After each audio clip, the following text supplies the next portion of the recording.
I'm going to read it the way I wrote it. What age is rated R appropriate? So, yeah, you got youngins, but you 15 were raised, is rated remember, R. 16 is rated R. That's how I read it at first. I'm like, which age is rated R? The golden didn't age. Because you didn't mention movies, so I was like, what age is rated R? We do The modern age. We do a nerdy father show, and apparently all context is lost on these two of what we do. So Joe, Charles was rated R out of the womb. this is true. You were raised by Grandpa NASCAR. Kurt, I don't know if we've really talked about how you got into your kids in this, so I thought a good, interesting discussion could be had around when do you, as a personal father, decide that you're going to let your kid watch, and you can caveat all you want. Just it's rated R. I'll say not all rated R's are equal. Not at all. Like Gladiator, The Patriot are very different than a lot of other rated R movies. Blues Brothers. Yeah. And so Piranha, 3D. Not all rated R's are created equal. Right. Like, for instance, we were looking at my in-laws' copy of the Hobbit trilogy, and they've got the extended version. The third movie in that trilogy, the extended version is rated R. What? Yes, that's what we were just looking at it. We didn't even realize. From walking. No. So the extended version apparently, and I haven't actually seen it yet, but the extended version apparently adds a scene with gratuitous amounts of chopping off of orc heads. And so that's what constitutes gratuitous amounts versus I told you I haven't seen it yet. The right amount of orc head decapitation. I just Googled to see why is it rated R, and that was what most people concluded was that specific scene. There's apparently a chase scene that was originally cut that is in the extended version. Legolas tilted the helicopter blades down and just mowed down hundreds of them. Yeah. So, but like, and there's a bunch of stuff that I think of that I watched as a kid that I was like, wait, that's rated R. But back then I may have seen the rated R version, or there could have been the TV edited version. They don't really do TV edited versions these days. Thank goodness, because most of them are terrible. They do every once in a while. It's weird when you come across it because we're used to streaming, and it's whatever it is on streaming, right? Typically, but every once in a while I'll catch something like on Peacock, and like, wait, that didn't sound right. That was a bad dub, is what that was. This is a TV version. I hate that. I get why they did it and why they had to do it. I hate it. I hate it so much. I do not want the TV dub versions. Just either let me watch it or not. My in-laws, I don't know if they still have it or not, but for a long time, they had a DVD player that had a subscription service where it had filters, and you could set. You told me about that. Yeah, where you could set like, okay, I want the blasphemy all the way down. I want the swearing all the way down. I want the nudity. Like, it had it broken down into different categories and that you could filter out. Now, it did have a whole bunch of different bugs to that system. For instance, they were watching the Transformers movie, the first one. And there's that scene where the dog pees on Optimus, or one of them. And even with everything turned to the max settings, that scene was gone. So for some reason, there's it did have some glitches where the filters had stuff filtered regardless of what settings you put in there. But in general, they liked it a lot, because my mother-in-law especially really, really hates it when people take the Lord's name in vain. And so if for no other reason, that was completely reduced on theirs. It's fair. I'm laughing because I was thinking about the bugs. I'm like, oh, what if it went the other two things? What if it went the other way? And what if it just was really hardcore and they're watching like Left Behind, and Kirk Cameron's like, and we've got to pray it up, and then you don't know who he's praying to because it just censors every Christian reference to God because of the bug with the blasphemy. But what if it went the other way? Like you turn blasphemy all the way down, and then Kirk Cameron is saying the F-bombs and Left Behind. That thought cracks me up. And Kurt left. I think Kurt would have laughed at that. You're just like, yeah, I know you. You're dumb. We're moving on. But yeah. Okay, so that's that. You grew up Grandpa NASCAR, but you were raising your kids differently than you were raised. So you mentioned Gladiator. When would you sit down with Malachi? So my kids have not seen any rated R movies yet. The first one will probably be the extended version of The Hobbit, to be honest. But they're still working through that series. They've watched all the Lord of the Rings trilogy, but they're still working on The Hobbit slowly but surely. They've taken a detour with Dr. Stone, but yeah, that will probably end up being their first rated R movie, to be honest.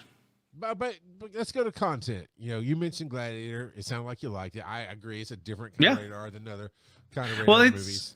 It's rated R solely for violence. Like, really. Deservedly. Yes. But yeah.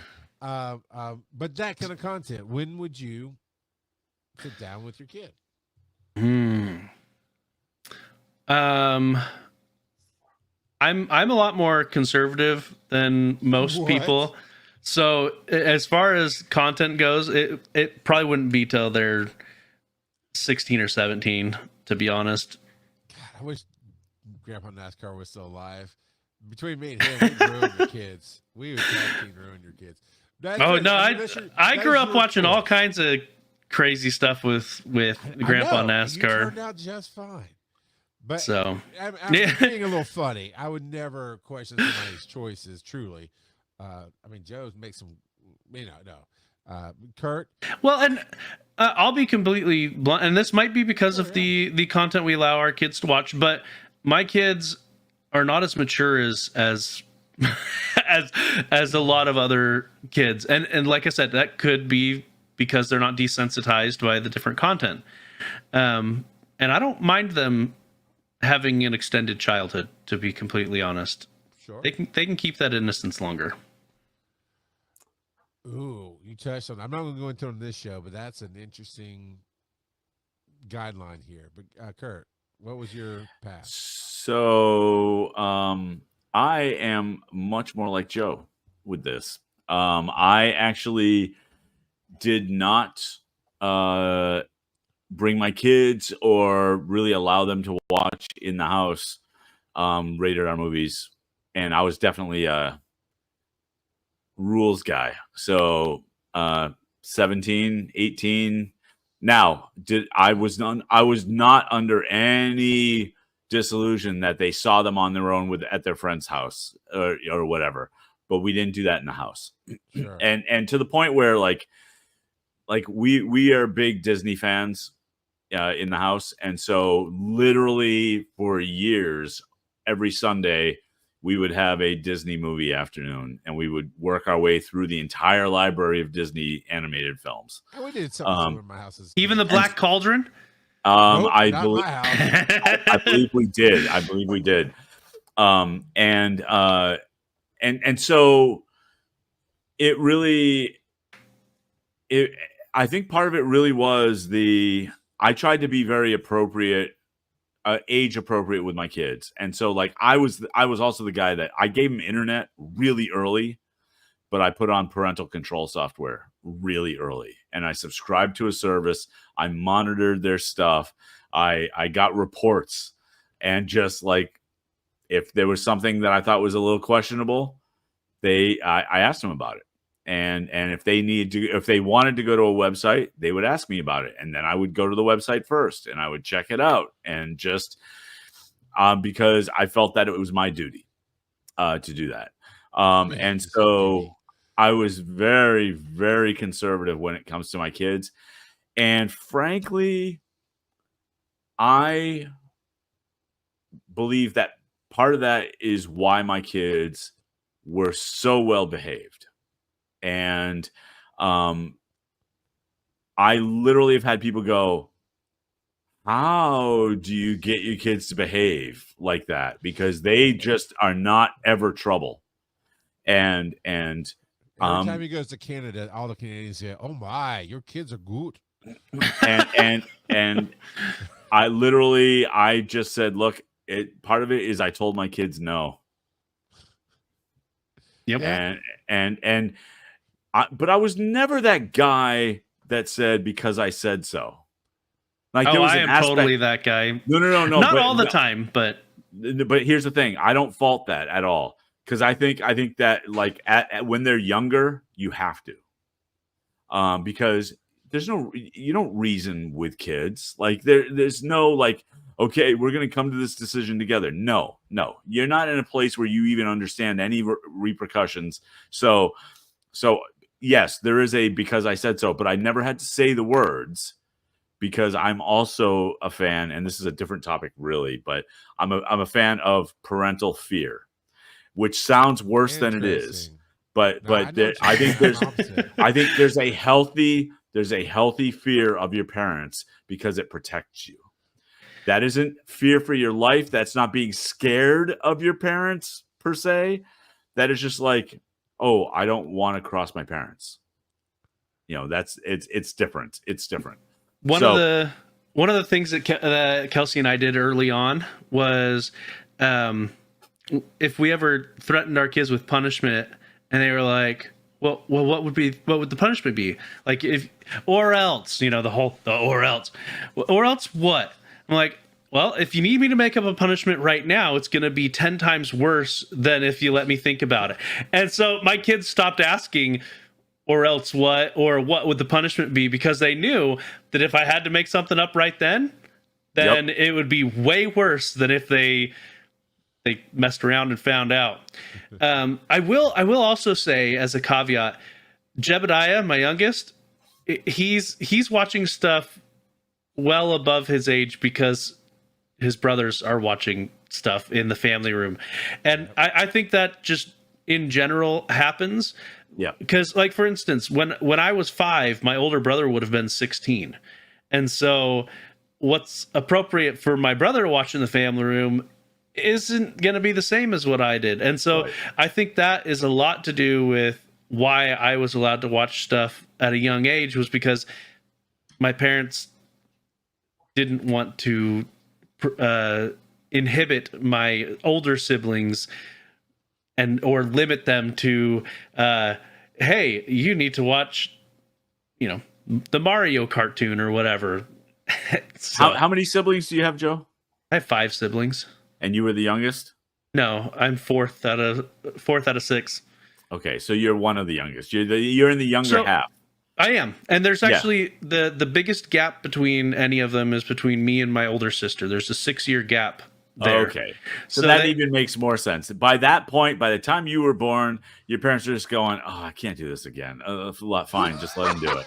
Yeah, I know what you mean. I think there's an aspect of that. I really do. No, I 100% agree. And like in my family, there is a 15-year gap between the oldest and the youngest. Woo. Or no, 16-year. But yeah. Mine there was an 8-year. There was in my family, my younger sister is 8 years younger than I am. But we have my brother in the middle, which was he was 2 years younger than me. We have an 8-year from the baby to the oldest, but we have 2 in the middle, so it all kind of connects. Yeah, you bridge the gap.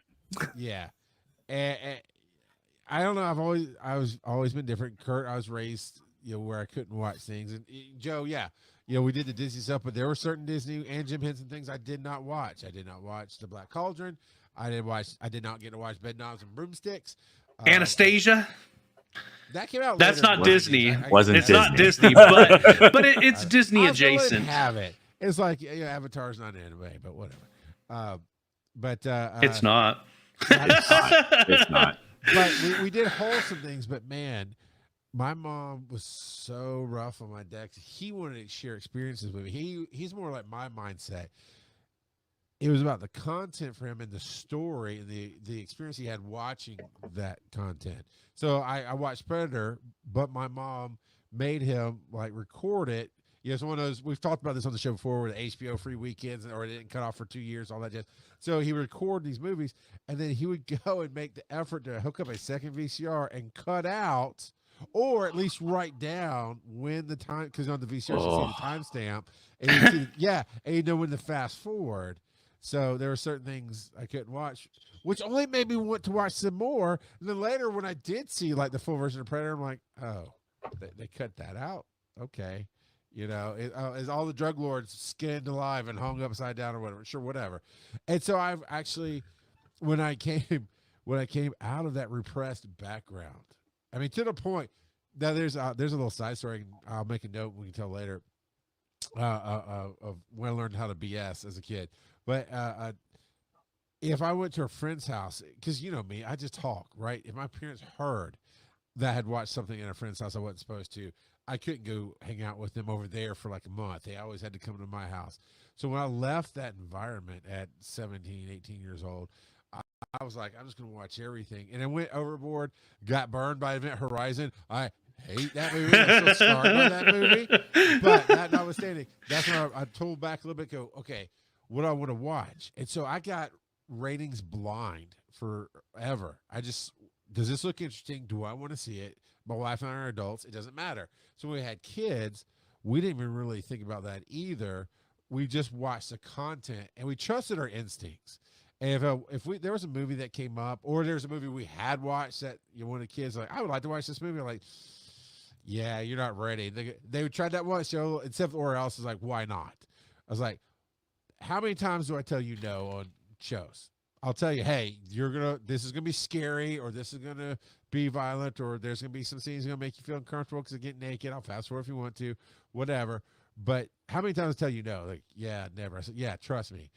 If I think you're not ready, just wait.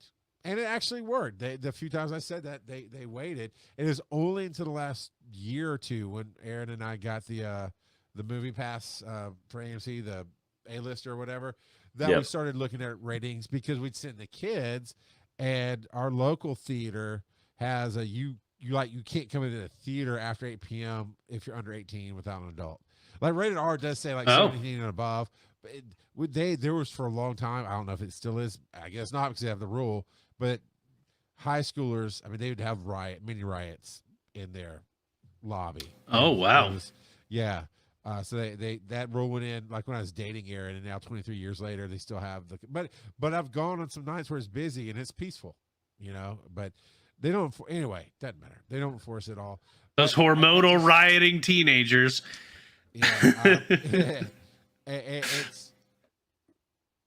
We just try to judge the kids' experience, and at least the middle two kids, if not all three of the older kids, are into horror films.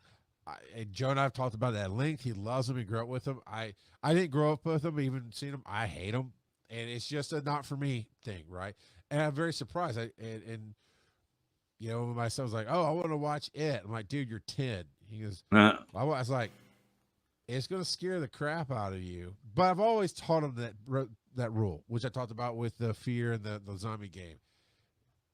If dad's not scared, you're not scared. What we see on that screen is not real, especially if you go to Fox News. It's fictional. Don't worry about it. But if whatever you see on the TV, that took you way too long, okay? Well, I mean, that's most news outlets these days, right? I know, but it's fun to pick a name and just take a shot in the dark. Anyway, but no, it's like, yeah, whatever you see on the screen, it's not real. Somebody wrote it. People are acting in it. I got a center screen to myself. I love it. And also it helped that they went and worked on a bunch of TV shows and movies. So they go, oh, what I've seen at a young age. Like Zoe started when she was 4 or 5. And I think she was like, 5, maybe 6 at most in WandaVision. I just like to drop, she's in WandaVision. So they see, oh, this is work. Then we see on the screen. It just helped solidify that. So when they said they wanted to watch scary movies, like, all right, we'll give you this one. And if it keeps you up at night, if you can't sleep, I can work you through that. But then we'll know this is not for you. And so far, they're all good with it. My kids are scaredy cats. They get nightmares super easy, just like their mom. And this is honestly a question, and we won't really go into it because we're at the end of the show. And this, I think this is a whole other topic. But I came from a religious, strict background.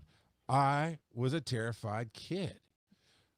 I'm wondering if maybe some of how, and the discussion would be kind of, oh, way to call her out, Kelsey says, about, comparing, okay, I was raised like this. I wonder how much of our protection we put in that makes them scared versus, here, I'm going to push the bike, you're going to fall over and get hurt, but you're going to get up and dust it off and do it again. You're fine. I don't know. But I know my Crosby, I talked about how she wanted to be scared, and I was like, you got to lean into your strength. And then she's got my drama gene for sure. She is dramatic, but I try to steer her away from you dramatic? Never.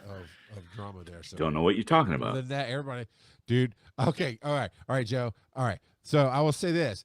You do want to have a little bit of fear in them, because my wife, I have a picture in my Google photo archive somewhere of looking out the window, and my third born child, Rylan, at 2 or 3 years old, is standing on top of the car in his diaper because he'd figured out, no fear, just climbed up the Jeep and is standing on top of it. And we're like, okay, we'll take a quick picture. Now we're going to snatch him off of that before he gets hurt.